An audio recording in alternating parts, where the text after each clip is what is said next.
आकारं विश्वतत्त्वानां वन्दे तद्गुणलब्धये श्रीवर्धमानमाध्याय घाति संघातघातनं विद्यास्पदं प्रवक्ष्यामि तत्त्वार्थश्लोकवार्तिकम्। पंच परमेष्टि भगवान की, 24 तीर्थंकर भगवान की, देवादिदेव 1000 श्री चंद्र प्रभु भगवान की।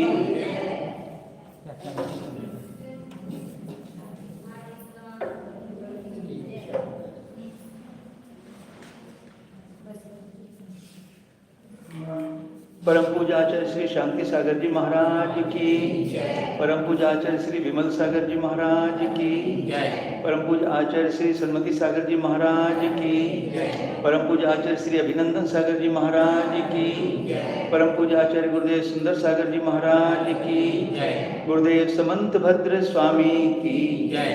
जय बोलो परम पूज आचार्य श्री सागर जी महाराज की जय। समस्त मुनि संत की जय।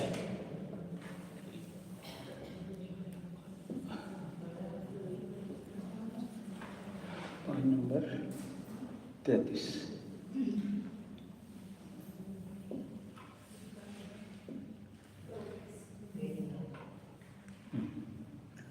प्रतिज्ञा और निगमन को तो उसने बताया कि यह प्रयोग उसका ठीक है,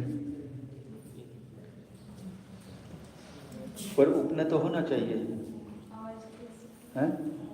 हाँ, इसको भी बंद कर दो, थोड़ी लोग है ना, काम चलता है, बिना आवाज के करेंगे, इसको बंद कर दो। नहीं नहीं,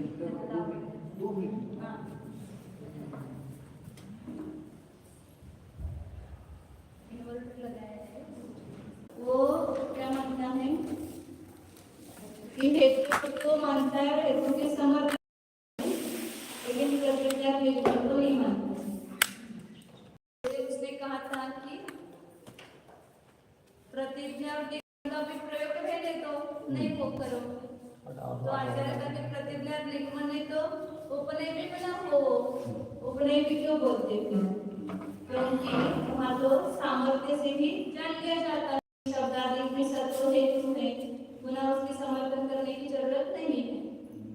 तो फिर उस पर आचार्य और आगे कहे तस्यापि, यहाँ से 33 पेज को नीचे है,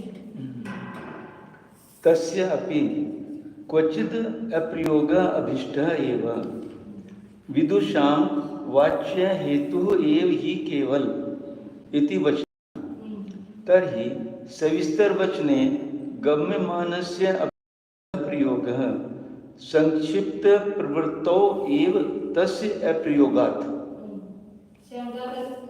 ने जो कहा था भी तस्यापि क्वचित अप्रयोग अभिष्ट, वही कह रहा है बौद्ध कि उस उपनय का भी कहीं पर अप्रयोग हमें इष्ट ही है, उसका भी मत प्रयोग करो, क्योंकि ऐसा वचन है। क्या वचन है कि विदुषां वाच्य हेतु एव केवल, विद्वानों के लिए तो केवल हेतु का प्रयोग ही अभिष्ट है, मतलब उतना ही काफी है, उसके लिए समर्थन करने की भी जरूरत नहीं है विद्वानों के लिए।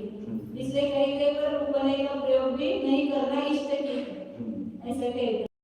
तो फिर ये वचना तर्हि आचार्य उत्तर देते कि सविस्तर वचने गम्यमानस्य अपि शुद्ध प्रयोगः संक्षिप्त प्रवृत्तेव तस्य प्रयोगात्।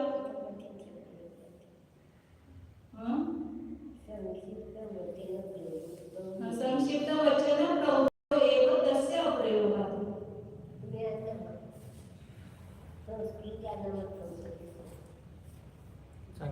सविस्तर जहाँ पर वचन है वहाँ पर गम्यमानस्य अपि, जिसको जाना गया है फिर भी उसका प्रयोग करना सिद्ध है, और जहाँ पर संक्षिप्त वचन प्रवृत्ति है वहाँ पर उसका प्रयोग नहीं किया जाता है। जहाँ पर विस्तार से बताना है तो वहाँ पर ये सब प्रतिज्ञा निगमन आदि क्या प्रतिज्ञा जो है भले जाने गए हैं फिर भी उसका प्रयोग सिद्ध है। और जहाँ पर संक्षिप्त वचन प्रवृत्ति जैसे सूत्र वगैरह है तो वहाँ पर उसका प्रयोग नहीं होता है। आचार्य उसको उत्तर दे रहे हैं कि आपका कहना जो सविस्तर वचन में तो उसका प्रयोग होता है, और संक्षिप्त वचन में उसका प्रयोग नहीं होता है। मैंने कहाँ से बात चल रही कि आपको पहले प्रयोजन नहीं कहना चाहिए, आगे के शास्त्र में उसका समर्थन करने से प्रयोजन जान लिया जाएगा, तो पहले प्रयोजन कहने की आवश्यकता नहीं है। इस पर से वो बात होती है। तो उसने कहा कि फिर उनको आचार्य ने कहा था कि तुम्हारा जो समर्थन है वो भी मत करो, वो भी जाना गया। तो फिर उसने कहा था कि आश्रय ही नहीं पता चलेगा तो फिर उसका अनाश्रित का कथन नहीं होता है। साधन इसलिए कहेंगे तो साधन का आश्रय का पता नहीं चलेगा। ये पहले उत्तर दे रहे हैं, तो प्रकरण चल रहा है। यदि शंकाकार पुनरपि ऐसा कहेगा कि कहीं कहीं उस उपनय का प्रयोग न करना भी हमको अच्छा यानी इष्ट है, क्योंकि हमारे बौद्ध ग्रंथों में लिखा हुआ है कि विद्वानों के प्रति केवल हेतु ही कहना चाहिए। इस पर आचार्य कहते हैं कि तब तो विस्तृत टीका ग्रंथों में मूलकार से न कहे हुए प्रयोजन वाक्य का भी प्रकरण से जानकर हमको भी प्रयोग करना तुम्हारे कहने से ही सिद्ध हुआ। यानी जो विस्तृत जो टीका ग्रंथ हैं उनमें प्रयोजन न कहे हुए प्रयोजन वाक्य का कि क्या प्रयोजन इस ग्रंथ का, मूल ग्रंथ करता है तो प्रयोजन वाक्य नहीं लिखा है। हाँ, लेकिन प्रयोजन से जानकर हम उसका प्रयोग करके कह सकते हैं। लेकिन संक्षेप से जहाँ शास्त्र प्रवृत्ति में वहाँ पर प्रयोग न करना ठीक है। यही आपका भी अभिप्राय है। ततः क्वचिद गम्यमानम सप्रयोजनत्व साधनम अप्रयुक्तम अपि सकल शास्त्र व्याख्यानेन समर्थ्यते।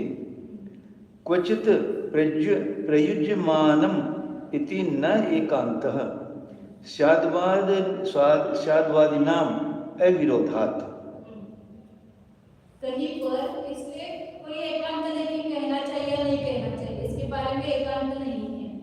कहीं पर गम्यमानम सप्रयोजनत्व साधनम, जिसको जाना गया है ऐसा प्रयोजन पढ़ने का साधन जो है वह अप्रयुक्त प्रयोग न करके भी संपूर्ण शास्त्र के व्याख्यान से उसका समर्थन किया जाता है। मतलब संक्षिप्त शास्त्र होता है वहाँ पर पहले प्रयोजन नहीं बताया जाता है, लेकिन शास्त्र के व्याख्यान से उसका प्रयोजन का समर्थन होता है, मतलब उसका क्या फल है उसका समर्थन होता है। और कहीं पर प्रयोज्यमान, कहीं पर प्रयोग किए जाने पर उसका आगे समर्थन किया जाता है। प्रारंभ में उस प्रयोजन का प्रयोग किया जाता है, फिर उसका समर्थन शास्त्र के द्वारा होता है। इसलिए न एकांत से स्याद्वादियों के लिए तो कोई एकांत नहीं है, अविरोधात, क्योंकि वो दोनों स्वीकार करते हैं। तो प्रयोग करो, संक्षिप्त ग्रंथ हो तो प्रयोग मत करो, विस्तार ग्रंथ है तो उसका प्रयोग होता है। तो कहीं पर प्रयोग हो भी सकता है, नहीं भी हो सकता है। तो अनेकांतवादियों को तो कोई विरोध नहीं है। हमारे को ऐसा एकांत नियम नहीं कि करना ही चाहिए और नहीं करना चाहिए। उस कारण अब तक यह सिद्ध हुआ कि संक्षिप्त ग्रंथों में बिना कहे हुए अर्थात प्रकरण से ही जाने गए प्रयोजन सहित पने को बताने वाले साधन वाक्य का और कहे हुए वाक्य का भी अग्रिम संपूर्ण शास्त्र के व्याख्यान द्वारा समर्थन किया जाता है, तथा विस्तृत ग्रंथों में कंठोक्त प्रयोजन वाक्य का ही पूरे ग्रंथ में समर्थन यानी पोषण किया जाता है।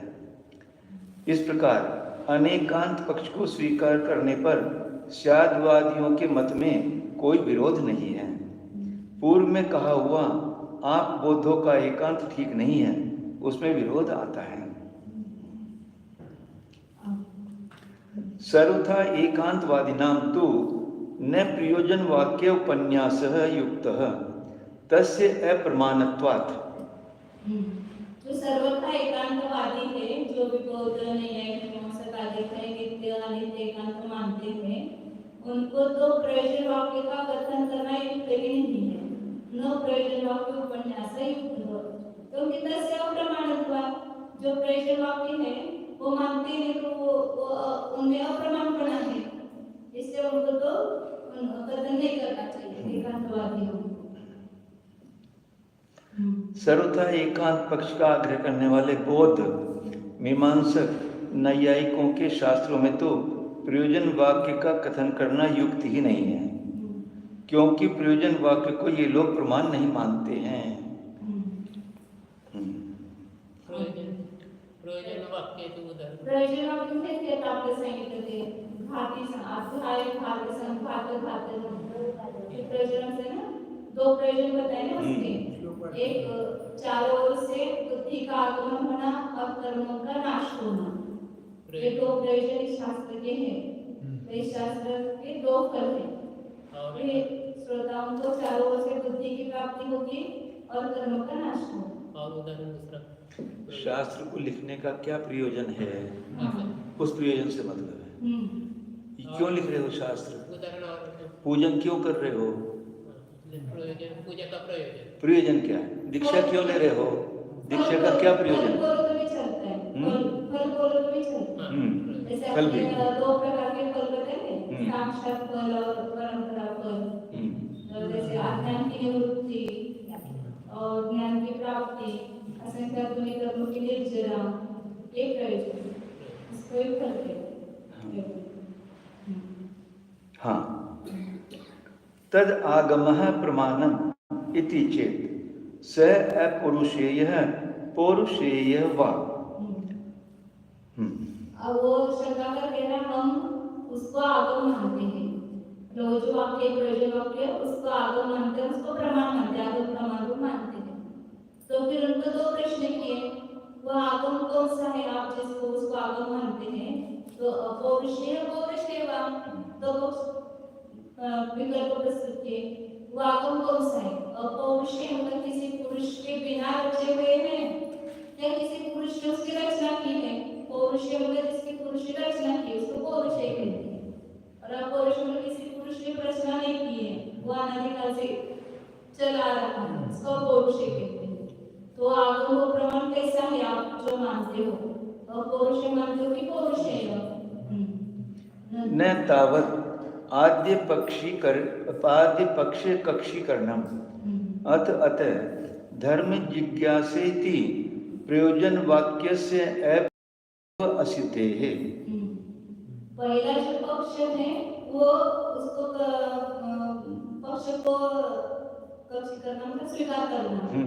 पहला पक्ष क्या है, अपौरुषेय, उसको स्वीकार करना तो ठीक नहीं है, क्योंकि अपौरुषेय मानेंगे तो आपके इसमें क्या वाक्य है वेद में, अर्थात धर्म जिज्ञासा इति प्रयोजन वाक्यस्य अपौरुषेय वो असिद्ध है।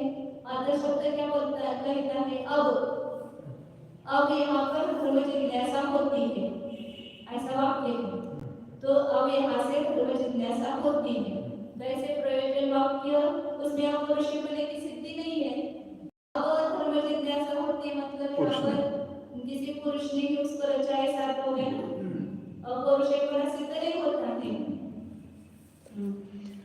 स्वरूपे अर्थे तस्य प्रामाण्य अनिष्टश्च अन्यथा अतिप्रसंगात् पौरुषेय एव आगमः प्रयोजन वाक्यम इति चेत। वह जो है वह स्वरूपे अर्थ, स्वरूप रूप अर्थ में उसके प्रामाण्य इष्ट नहीं है, उसकी प्रमाणता मतलब जो पौरुषेय है उसको कहते हैं ना अपौरुषेय, स्वरूप अर्थ में उसकी प्रमाणता को इष्ट नहीं माना है, क्योंकि अन्यथा भी प्रसंतोष आएगा, क्योंकि पौरुषेय एव आगम प्रयोजन वाक्य, जो प्रयोजन वाक्य रूप आगम है वो तो पौरुषेय ही है, वो जो पौरुषेय है ये आगम देना है। स्वरूप अर्थ है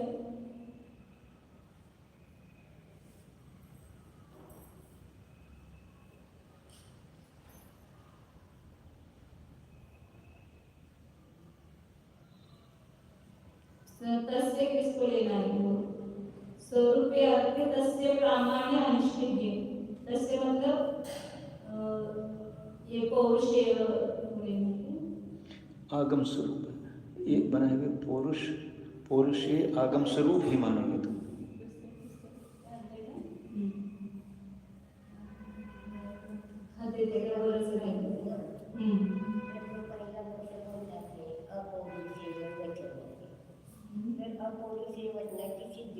नाही इथं ते तसेच अर्थ काय घ्यायचा, पौरुषे घ्यायचा का पौरुषे घ्यायचा?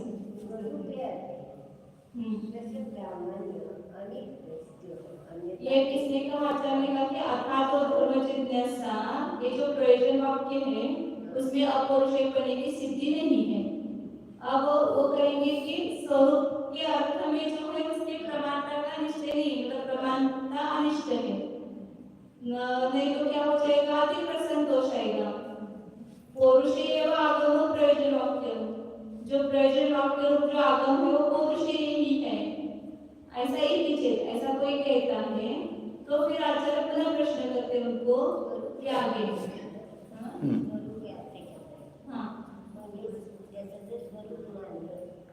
स्वरूप मतलब जो वेद का अद्वैत स्वरूप अर्थ है उसके बारे में उसकी प्रमाणता को उन्हें इष्ट नहीं माना है, उसकी प्रमाणता इष्ट नहीं मानी है।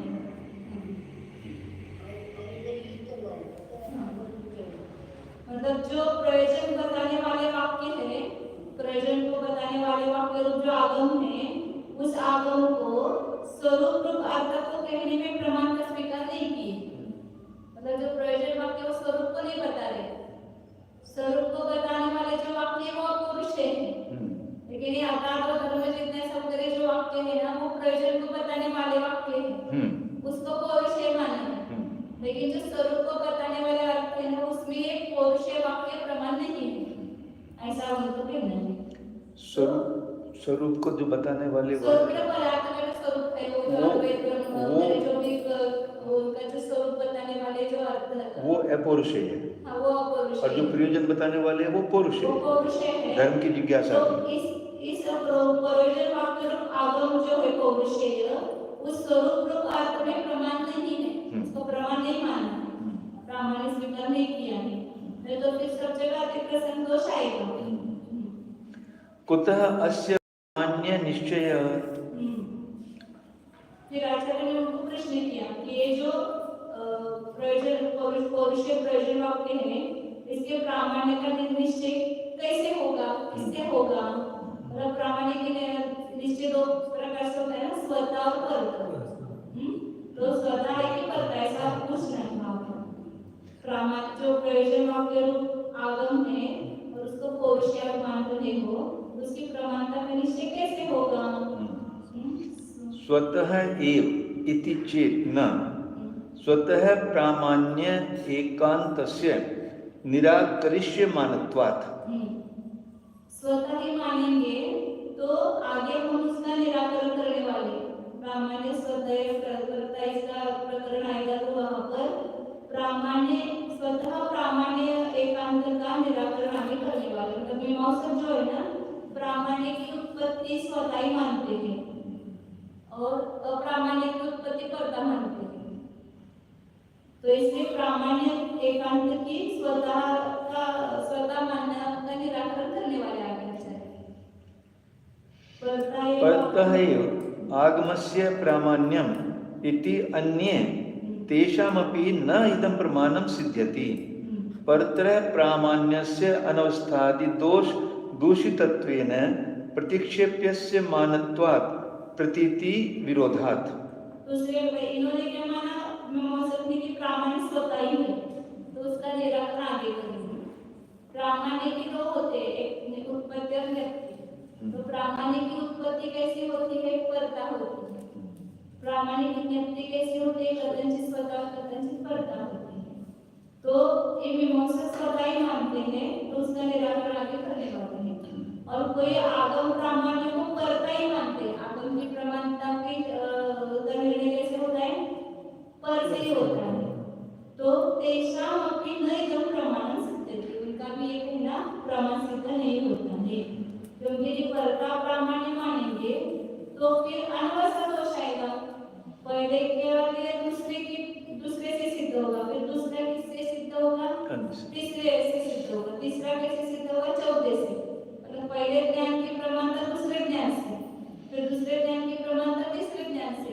ऐसे अनवस्था दोष आएगा, सर्वथा कर्ता मानेंगे प्रामाणिक उत्पत्ति तो क्या होगा, अनवस्था दोष आएगा। अनवस्था आदि दोषों से दूषित होने से आगे उसका खंडन करने वाले हैं और वो प्रतीति विरोधाभास, और प्रतीति से उसमें विरोध, प्रत्यक्ष जो प्रतीति है उसमें उससे विरोधाभास है कर्ता मानने में।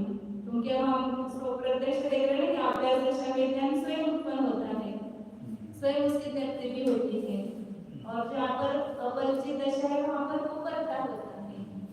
इससे प्रामाणिक स्वतः ही है, उसका निर्णय या कर्ता है ऐसा एकांत नहीं है। हम तो कदाचित स्वतः कदाचित कर्ता मानते तो विरोध नहीं आता है, लेकिन वे सर्वथा स्वतः मानते हैं, सर्वथा कर्ता। प्रामाणिक पर्यंत कर्ता स्वतःचा अर्थ काय घ्यायचा? हाँ, उत्पत्ति की अपेक्षा से प्रामाण्य की उत्पत्ति, तो उत्पत्ति पक्ष में स्वतः कर्ता का अर्थ क्या होता है कि जिस ज्ञान से प्रामाण्य उत्पन्न हुआ है उसी ज्ञान से उसकी उत्पत्ति होना, प्रमाणता की उत्पत्ति होना। जिससे ज्ञान की उत्पत्ति हुई उसी से उसकी प्रमाणता भी उत्पन्न हुई, इसको कहते हैं स्वतः। और जिस कारण से ज्ञान की उत्पत्ति हुई उससे अलग ही कारण से उसमें प्रमाणता उत्पन्न हुई, तो उसको बोलते हैं परता, प्रामाणिक उत्पत्ति के पक्ष में। एक न्यायदीपिका में बताया है, मतलब उसको वहाँ पर किया था, मतलब ज्ञान के उत्पन्न करने वाले अविभाव प्रतिच्छेद अलग है और प्रामाणिक को उत्पन्न करने वाले अविभाव प्रतिच्छेद अलग है। ऐसे इसलिए उसको परता मानते हैं। जिस कारण से ज्ञान की उत्पत्ति होती है उसी कारण से उसमें प्रमाणता आई है, ऐसा कहना वो है स्वतः प्रामाणिक की उत्पत्ति।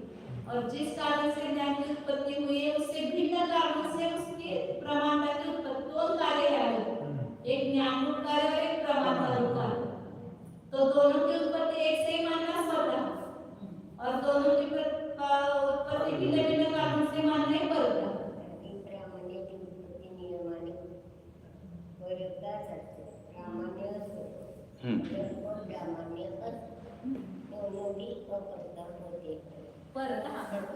म्हणजे ज्ञानाचं कारण वेगळं आहे आणि त्याच्या प्रमाणतेचं कारण वेगळं आहे।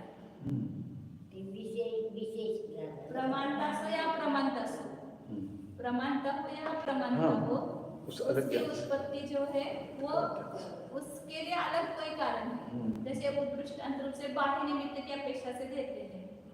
आप जैसे सफेद भिंत है, आपको सफेद ही दिख रही है तो आपका ज्ञान प्रमाण है, तो क्यों ज्ञान प्रमाण उत्पन्न हुआ?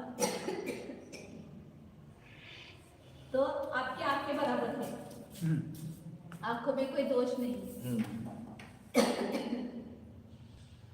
तो निर्मलता के गुणों के कारण आपका जो ज्ञान हुआ वो कैसा हुआ? ठीक हुआ। आपको क्लियर हुआ है तो आपको पीला दिखता है, तो उसका कारण क्या हुआ पीला दिखने का? अन्य कारण दोष है ना आपका, वो उसमें कारण हुआ, अप्रमाणता। प्रमाणता में आपके आंखों की निर्मलता कारण हुआ, ऐसे उपादान कारण में भी लगा, दोनों का कारण भिन्न होना, ये परता है। प्रमाणता हो या अप्रमाणता हो, उसकी उत्पत्ति परता की होती है।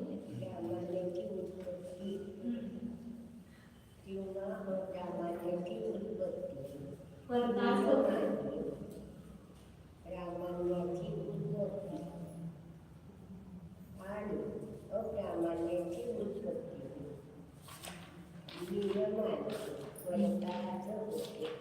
परता म्हणजे दुसऱ्या कारण ज्ञानाचं कारण सोडून भिन्न कारण आहे,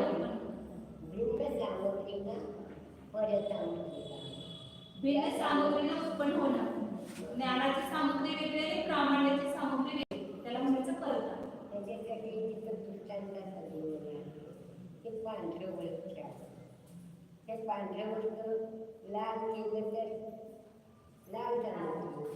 त्याच्यामध्ये लाल रंग वगैरे वेगळ्या कारणाने ते लाल पण आले, वस्त्राचं जे कारण आहे तेच लालपणाचं कारण नाही।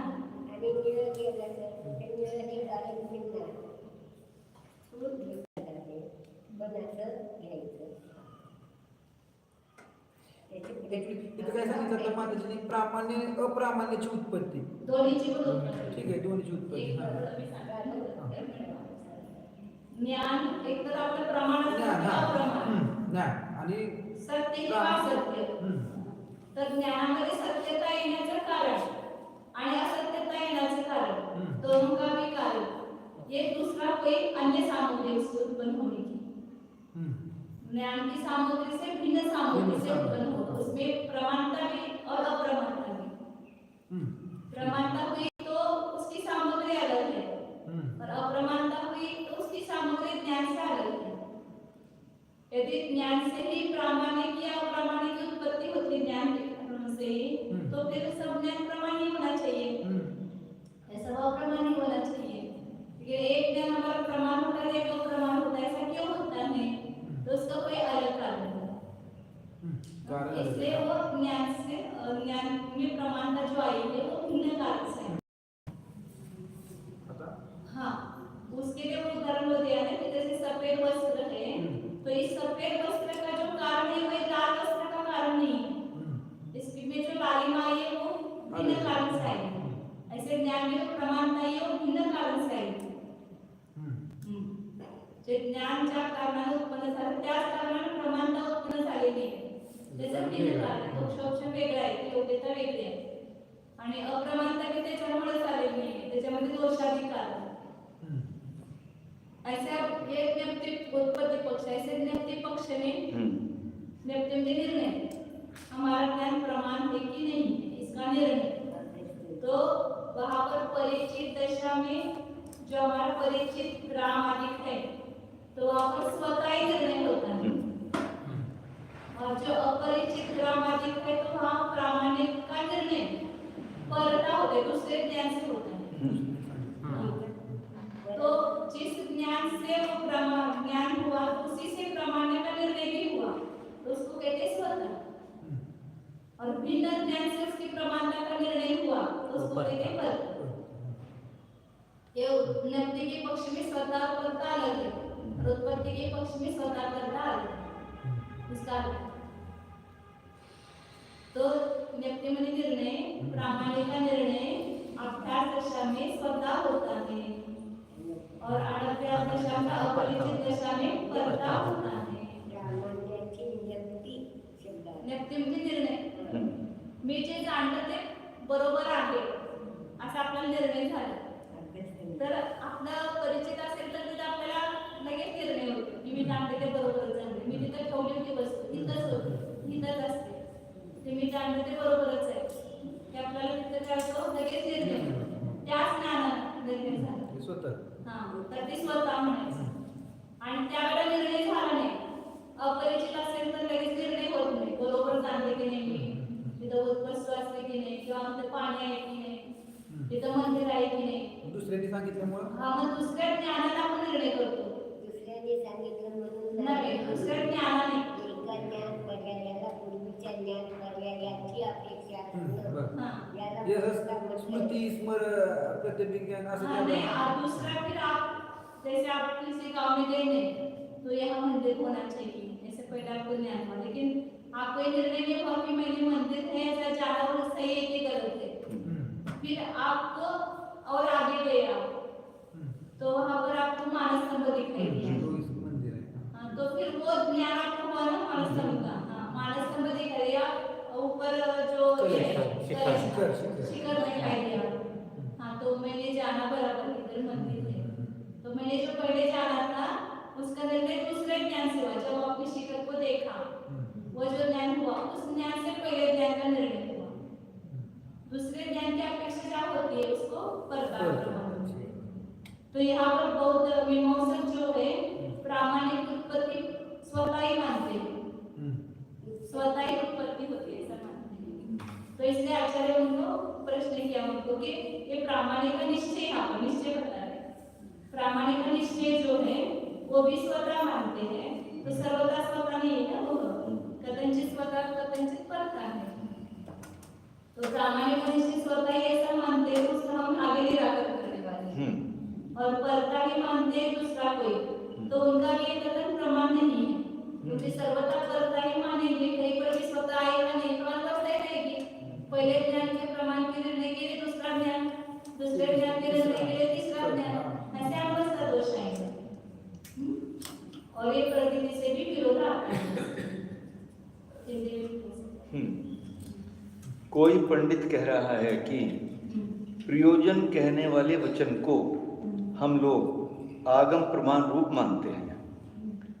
आचार्य कहते हैं कि यदि ऐसा कहोगे तो हम तुम्हारे ऊपर दो पक्ष उठाते हैं कि आपका वह आगम किसी पुरुष का न बनाया होकर अनादि है या किसी पुरुष विशेष का बनाया हुआ सादी है। हाँ,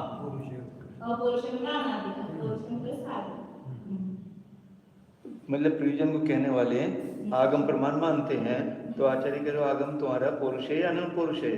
हाँ,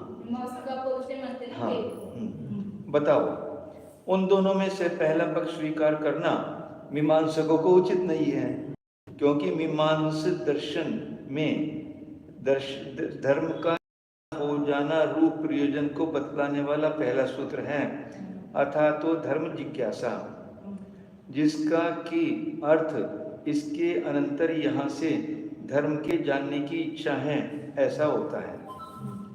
अनादि वस्तु में अर्थ शब्द नहीं बोला जाता है, पर वहां पे तो अर्थ है, तो इसलिए पौरुष नहीं है, अनादि नहीं है। ऐसे प्रयोजन कहने वाले वाक्य को अपौरुषेयता सिद्ध नहीं है। मीमांसकों ने भी इस सूत्र को बताने वाले जैमिनी ऋषि माने हैं। मीमांसक लोग ज्योतिष्टोम यज्ञादि कर्म कांड के प्रतिपादक वेद वाक्यों को ही प्रमाण मानते हैं। अद्वैत स्वरूप अर्थ में निमग्न हो रहे विधि को कहने वाले या प्रयोजन को कहने वाले लोग वाक्यों की प्रमाणता उनको इष्ट नहीं है। अन्यथा यानी यदि मीमांसक लोग कर्म को कहने वाले वाक्यों के अतिरिक्त वाक्यों को भी प्रमाण मानेंगे तो अद्वैतवाद के प्रतिपादक एकम एव द्वयम ब्रह्म नो नाना, अद्वयम ब्रह्म नो नाना, अर्थात सर्वज्ञ को सिद्ध करने वाले यह सर्वज्ञ है स सर्वविद इत्यादि अर्थवाद वाक्य भी प्रमाण मानने पड़ेंगे, अति प्रसंग हो जाएगा।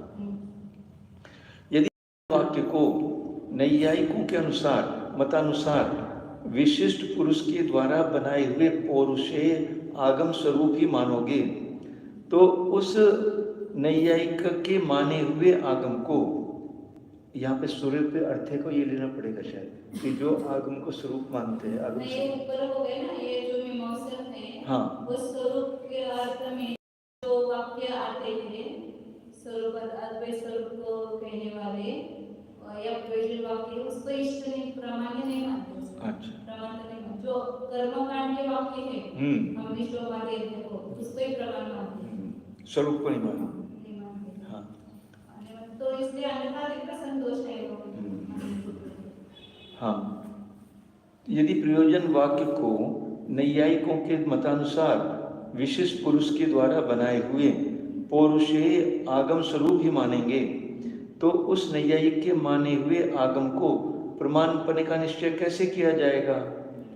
अपने आप ही से आगम में प्रमाण पने का निश्चय कर लिया जाता है, यह कहना ठीक नहीं, क्योंकि ज्ञान सामान्य के जानने वाले ही कारणों से प्रामाण्य का भी निश्चय स्वतः कर लिया जाता है। इस प्रकार मीमांसकों के एकांत का भविष्य में खंडन कर दिया जाएगा और आप नैयायिक लोग तो ज्ञान में स्वतः ही प्रमाण पने का निश्चित होना मानते भी नहीं है, परते ही मानते हैं, अन्यथा अप सिद्धांत हो जाएगा। हाँ, खोटा हो जाएगा। पदों का ज्ञान, संकेत ग्रहण, शब्द का प्रत्यक्ष आदि आगम के सामान्य कारणों के अतिरिक्त आसक्ति, आकांक्षा, योग्यता और तात्पर्य रूप कारण से परतः ही आगम में प्रामाण्य का निर्णय होता है। इस प्रकार अन्य नैयायिक मान बैठे हैं। उन नई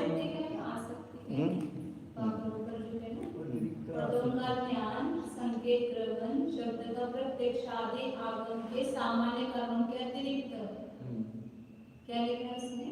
आसक्ति है, आसक्ति तो क्या नहीं आसक्ति है, आसक्ति का नहीं है, आसक्ति। आसक्ति है। हाँ आसक्ति, लोग क्या करेंगे? आसक्ति थे। हाँ आसक्ति नहीं। आकांक्षा उड़ाने हाँ। योग्यता तात्पर्य कारण से परता के आगम में प्रामाणिक का निर्णय होता है। आसक्ति के कारण इस प्रकार अन्य एक मन बैठे हैं। नाही हे प्रामाण्याचे कारण आणि वरचे ज्ञानाचे कारण आगम प्रामाण्याचे। आगम का जो ज्ञान होता है वो पदों का ज्ञान होना चाहिए, संकेत का ग्रहण होना चाहिए, शब्द का प्रत्यक्ष आदि ये कारण है आगम ज्ञान होने में। और उसकी प्रमाणता में ये कारण है आकांक्षा योग्यता तात्पर्य कारण से परताई आगम में प्रामाणिक का निर्णय होता है। क्योंकि एक ही शब्द है ना, अतिरिक्त आसक्ति एक ही शब्द है अतिरिक्त। हाँ इन सामान्य कारणों के अतिरिक्त जो 4 शब्द हैं वे भी कारण है उसमें, आसक्ति, आकांक्षा, योग्यता और तात्पर्य। हाँ, क्योंकि प्रकृत जल के ज्ञान को दूसरे ठंडी वायु आदि के ज्ञान से प्रमाणपना आवेगा और ठंडी वायु आदि के ज्ञान को तीसरे ज्ञान से प्रामाण्य माना जाएगा। जब तक उत्तर ज्ञानों से ज्ञानों को प्रमाणपना न आवेगा तब तक आकांक्षा शांत न होने से उत्तरोत्तर ज्ञानों की धारा चलेगी, क्योंकि जो दूसरे का ज्ञापक है वह किसी न किसी ज्ञान से ज्ञात होना चाहिए। इस तरह अनवस्था दोष आता है।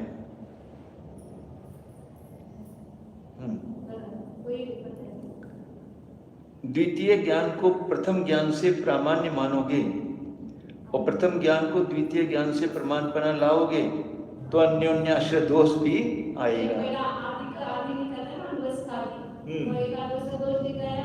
पहले ज्ञान की प्रमाणता के लिए दूसरे ज्ञान से तीसरा ज्ञान एक और आप कहेंगे कि पहले से दूसरे का होगा, दूसरे ज्ञान से पहले ज्ञान का निर्णय होगा, तो इससे राष्ट्रीय दोष हो गया। तो इस प्रकार के दोष आते हैं।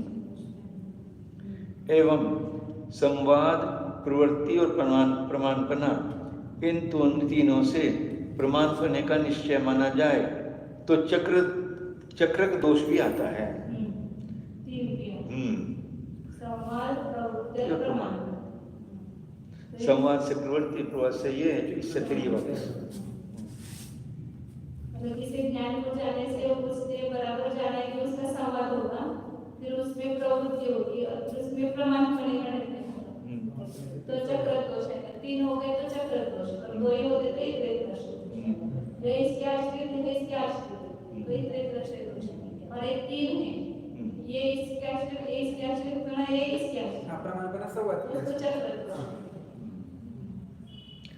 इत्यादि दोषों से दूषित हो जाने के कारण नैयायिकों के परतः प्रामाण्य का भविष्य में विस्तार से खंडन करेंगे तथा परतः प्रामाण्यवाद में लोक प्रसिद्ध प्रतीति से भी विरोध आता है। सभी लोग अभ्यास दशा में ज्ञान होने के समय ही उसके प्रामाण्य को भी जान लेते हैं। स्वतः सभी लोग जानते हैं, प्रतीति होती है। सर्वथा उस आगम प्रामाण्य को कर्ता मानना भी ठीक नहीं और सर्वथा स्वतः मानना भी ठीक नहीं। वो अभ्यस्त और अनभ्यस्त दशा है। अभ्यस्त में स्वस्थ है, अनभ्यस्त में उसका ये यहाँ पर एक प्रयोजन वाक्य रूप आगम का चल रहा है तो उसके लिए ये दिया है। आगे चलें। परार्थ अनुमानम आदौ प्रयोजन वचनम इति अपरे ते अपि न युक्तिवादिनः साध्य साधनयोः व्याप्ति प्रतिपत्तोः तर्कस्य प्रमाणस्य अनभ्युपगमात् प्रत्यक्षस्य अनुमानस्य वा तत्र असमर्थत्वेन साध्यस्यमानत्वात्। कोई ऐसा कहता है कि जो परार्थानुमान है आपका आदो प्रयोजन वचन, पहले जो प्रयोजन का वचन दिए है ना वो परार्थानुमान है, मतलब दूसरों के लिए दिया। आचरण तो पहले आपने निर्णय किया ही है, लेकिन ये दूसरों के लिए उन्होंने प्रयोग किया है।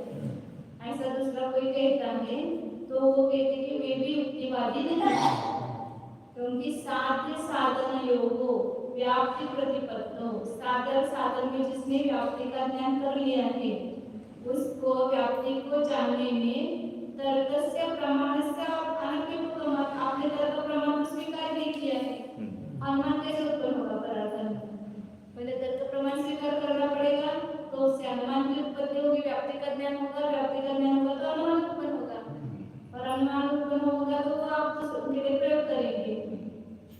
तो पहले आपने साधन साधन में व्याप्ति की प्रतिपत्ति में तर्क प्रमाण को स्वीकार नहीं किया है। प्रत्यक्ष से अनुमान प्रत्यक्ष अनुमान जो है उस व्याप्ति को ग्रहण करने में समर्थ नहीं है, असमर्थ है। ये हम आगे सिद्ध करने वाले हैं सादृश्य मानकर।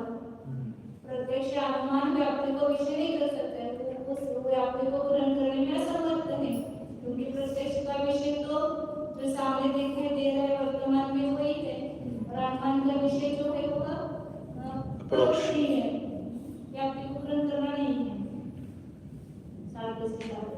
हाँ, ये तो अप्रमाणक आदे अप्रमाणकात् एव विकल्प ज्ञानात् तयोः व्याप्ति प्रतिपत्तिम आहु तेषां प्रत्यक्ष अनुमान प्रमाणत्व समर्थनम अनर्थकम एव अप्रमाणात् एव प्रत्यक्ष अनुमेय अर्थ प्रतिपत्ति प्रसंगात्। और जो क्या मानते हैं बौद्ध है ना, विकल्प ज्ञान से व्याप्ति का ज्ञान मानते हैं, उन्होंने विकल्प ज्ञान माना और प्रत्यक्ष जो कल्पना रहते कल्पना को प्रत्यक्ष ऐसा उन्होंने माना, और उसके बाद जो विकल्प ज्ञान उत्पन्न होता है उससे व्याप्ति का ग्रहण होता है ऐसा मानते हैं। लेकिन वो विकल्प ज्ञान अप्रामाणिक है, वो प्रमाण नहीं है, प्रत्यक्ष को ही प्रमाण मानते हैं। तो जो अप्रमाण स्वरूप विकल्प ज्ञान से उन साधन साधन में व्याप्ति की प्रतिपत्ति कहते हैं, तेषा उनको प्रत्यक्ष और अनुमान प्रमाणत्व समर्थनम, प्रत्यक्ष और अनुमान इन दोनों प्रमाण का समर्थन अनर्थक ही है, निरर्थक ही है, क्योंकि अप्रमाण जो विकल्प ज्ञान है उससे ही प्रत्यक्ष और अनुमान का जो विषय है उस अर्थ की प्रतिपत्ति मानने का प्रसंग आएगा।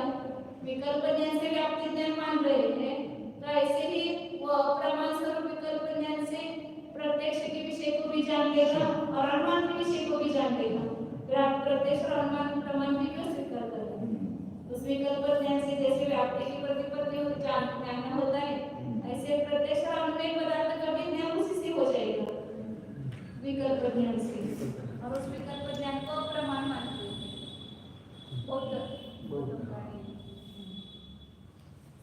हाँ,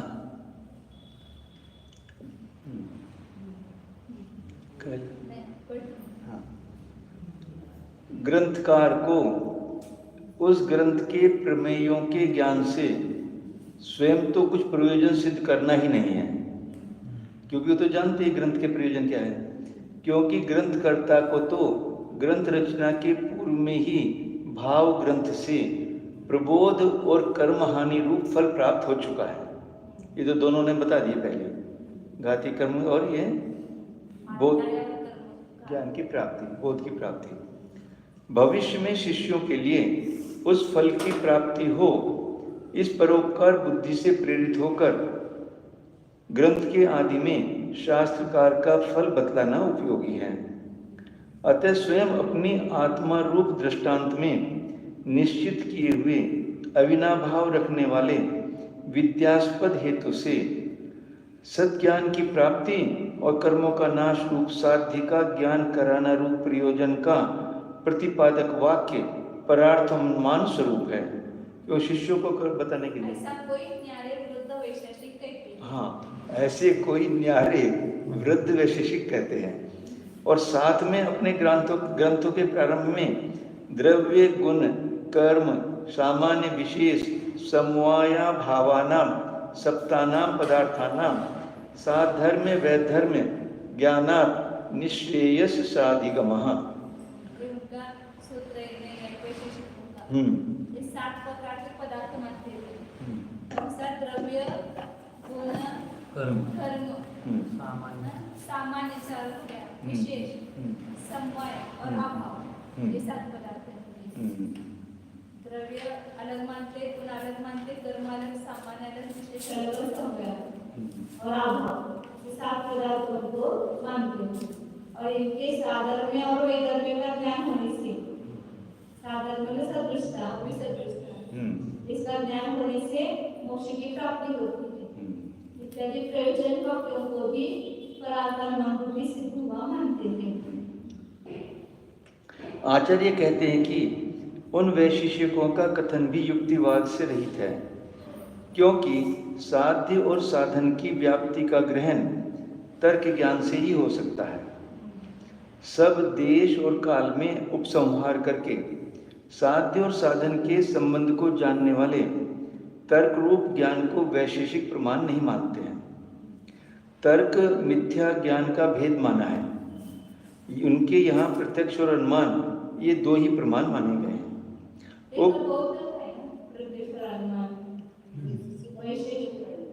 वैशेषिकों ने 4 माने हैं, 4 माने हैं, प्रत्यक्ष, अनुमान, आगम और उपमान।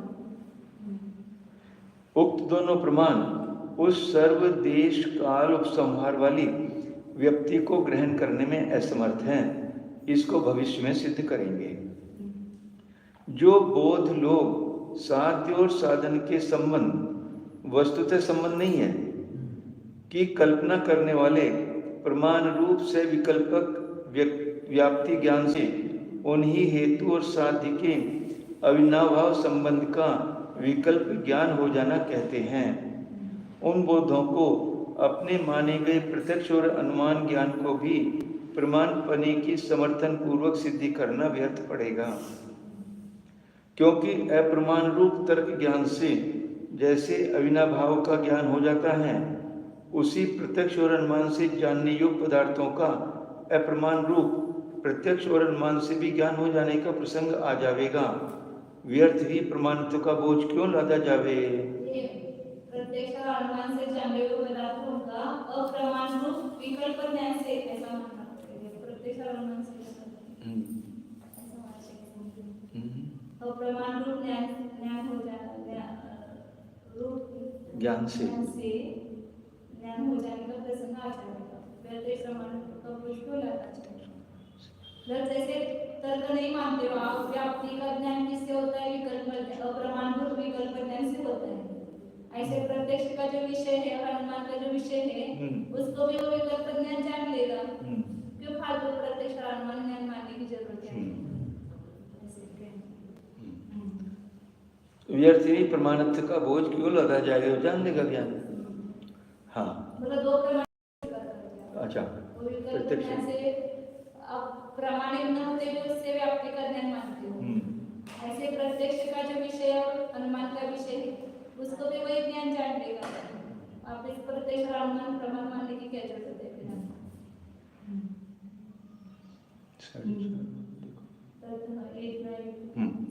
ततः न प्रयोजन वाक्यम स्याद्वाद विदिशां किंचित प्रमाणम प्रमाणादि व्यवस्थान असंभवाच्च न तेषां तत्प्रमाणम इति शास्त्र प्रणयनम एव असंभवी विभाव्यतां किं पुनः प्रयोजन वाक्य उपन्यासनम। आचार्य कहते कि इसलिए स्याद्वाद का जो द्वेष करने वाले हैं उनके यहाँ प्रयोजन वाक्य कुछ भी प्रमाण नहीं है, क्योंकि प्रमाण आदि की व्यवस्था संभव नहीं है। प्रयोजन वाक्य की प्रमाण कैसे सिद्ध करेंगे? संभव नहीं है। इसलिए उनके तेषाम तत् प्रमाण इति शास्त्र प्रणयन एव असंभवी। उनके वो प्रयोजन वाक्य तो प्रमाण है नहीं, शास्त्र की रचना भी असंभव है। असंभवी भावना किम पुनः प्रयोजन वाक्य उपन्यासनम, पूरा शास्त्र की रचना उनकी असंभव है क्योंकि प्रमाण नहीं है। फिर प्रश्न वाक्य का कथन कैसे? कैसे करेंगे? तो उसकी तो क्या बात है? पूरा पूरा आगम की रचना करना ही उनका असंभव है।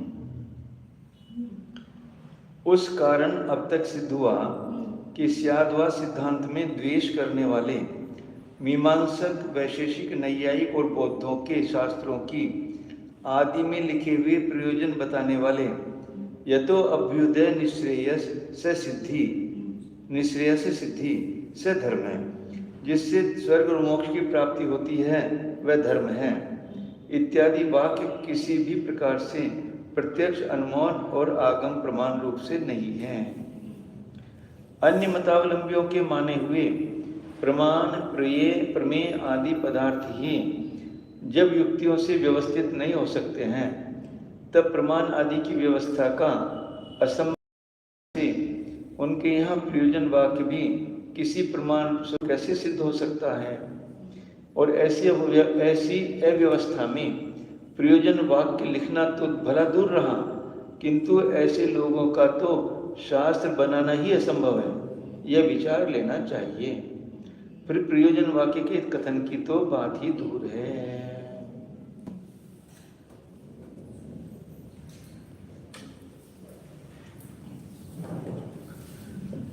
प्रणाम।